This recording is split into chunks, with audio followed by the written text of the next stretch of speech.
welcome back to Amethyst Adventures. And after many hours of travel, we have finally arrived in Durban, South Africa. We are staying at a resort in Winterton. So after picking up our rental car, it was about 2.5 to 3 hours on the road to reach the town of Winterton. It's up in the Drakensberg mountains with absolutely gorgeous views. Getting used to driving the car was a little bit tricky there for a minute. Neither one of us had ever driven on the other side of the road or had the steering wheel on the other side of the car, a European style car. So it took a little bit of getting used to, but here we are arriving at the Drakensberg Sun. Beautiful, beautiful hotel, beautiful entry, and here's our chalet. We have a split level, 2-bedroom, 2-bath chalet, and the chalet has a living room, dining room, full kitchen, 2 full bedrooms, a patio with a barbecue grill, and then a small balcony off the master suite. And I'll show you all of that here.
this morning, and this is what I see out of the window. Absolutely gorgeous. Couldn't see all of this last night.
So I hope you enjoyed this short tour of the Drakensberg Sun Swop Chalets in Winterton, South Africa.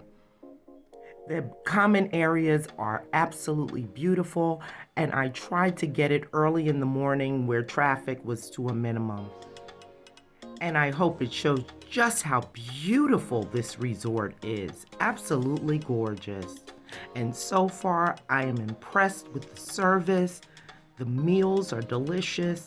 I have no complaints. So thank you so much for coming along with me on this journey, and I hope you enjoyed this tour. Thank you so much for watching. Don't forget to like, comment, and subscribe. It's quick, it's easy, and it's free. Just click on that red subscribe button and baby, hit that notification bell so that you will know when I upload a brand new video. See you next time.